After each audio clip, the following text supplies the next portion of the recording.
Šiandien parodys, kaip reikia elgtis su Fraps programa.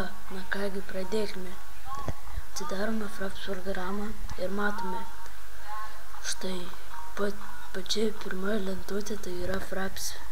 Start Fraps Minimize, tai kad būtų maža lentutė, o jeigu norite, kad būtų didelė, tai šitą nuimkite ir plėskite. Fraps Window Elvestion, kad čia būtų kartu, dabar nėra, nes nefilmuoju. Run Fraps when Windows starts, tai jūs paleidžiate Windows sistemą, kad ir būtų Frapsas įsijungtas. Štai FPS, tai palikite viskas kaip buvo, nieko nerekomenduočiau statyti. Tai mūs, tai čia pasirinkite, kur norite, kad video keliautų, kaip matote, aš pasirinkęs ant desktopo, ką žinau, matyti patogiau. Čia F5, tai su F5 prasideda video leidimas. Čia pasidarykite record sound, jeigu norite, kad rekordintų saudą, tai lietuviškai,